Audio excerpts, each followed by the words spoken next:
खंडवा शहर में गुरु पूर्णिमा उत्सव बुधवार को मनाया गया। श्री दादाजी दरबार में दर्शन के लिए हजारों लोगों की सेवा में पूरा शहर जुट गया। जगह जगह भंडारे आयोजित किए गए ताकि दादाजी के दर्शन करने आए कोई भी श्रद्धालु भूखे नहीं रहे। वहीं आस्था ऐसी रही कि लोग बारिश के बावजूद सड़कों पर नजर आए। शहर में सुबह से तेज बारिश हुई।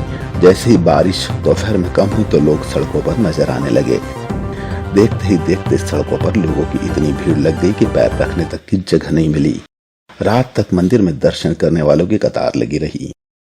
खंडवा में करीब 200 भंडारे चले और 20 टन से अधिक प्रसादी का वितरण किया गया।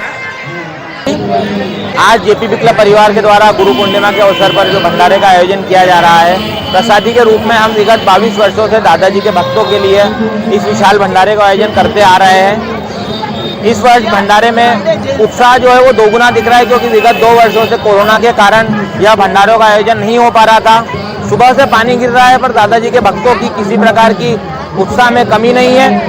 इस वर्ष हम कल सुबह से कश्मीरी पुलाव और उसके साथ अलग अलग तरह की मिठाइयाँ प्रसादी के रूप में भक्तों को दे रहे हैं। साथ ही 5 तरह के जूस भक्तों को पिलाए जा रहे हैं, जिसमें बादाम शेक है और अलग अलग तरह के ड्रिंक है, जो मिठाई के साथ में भक्तों के लिए वितरित किए जा रहे हैं। जय श्री राधे।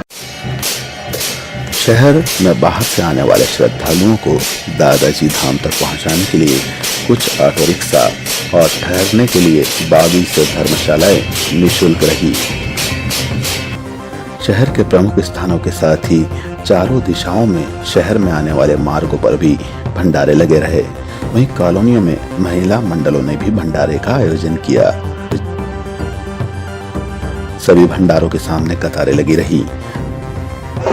आज जय श्री राधे जी की हम खंडवा मध्य प्रदेश न्यायिक कर्मचारी संघ जिला शाखा खंडवा के न्यायालयीन कर्मचारी चतुर्थ श्रेणी एवं तृतीय श्रेणी एवं अधिकारीगण तथा अधिवक्तागण के सहयोग से यह विगत 12 वर्षों से दादाजी की प्रसादी का वितरण कर रहे हैं। जैसा कि पूरा शहर सारे सरकारी कर्मचारी भी इसमें अपना सहयोग देते हैं, तो हमारे न्यायिक कर्मचारियों ने भी सोचा कि क्यों ना हम भी ऐसा कार्य करें। और इसी के साथ इस वर्ष हमने एक अनूठी पहल की है। जो लोग असंख्य लोग हैं, असहाय लोग हैं, गरीब वर्ग के लोग हैं, जिन्हें कानून के बारे में ज्ञान नहीं होता है और कानून के अभाव में, जानकारी के अभाव में वे न्याय पाने से वंचित रह जाते हैं। उसके लिए हमारे विधिक सेवा प्राधिकरण ने यहाँ पर विधिक सेवा प्राधिकरण का एक कैंप भी आयोजित किया गया है। दादाजी को निशान चढ़ाने का सिलसिला बुधवार रात 12 बजे तक जारी रहा।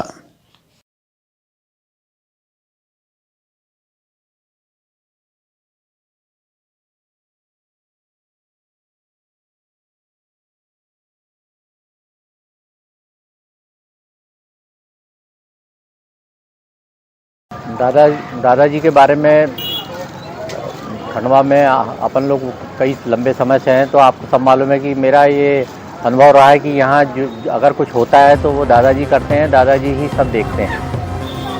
तो अनुभूति में जैसा कि अब कल शाम से भंडारा दादाजी को शुरू करना था, तो भोग लगाने जाते हैं। तो उस भोग लगाने के बाद जब आए तो उस समय बारिश हो रही थी। तो दादाजी से प्रार्थना की कि प्रभु अब भंडारा शुरू करना है, तो अब आप बारिश बंद करें, तब तो जो आप आपके भक्तों के साथ पधार रहे हो तभी तो आप आ पाओगे।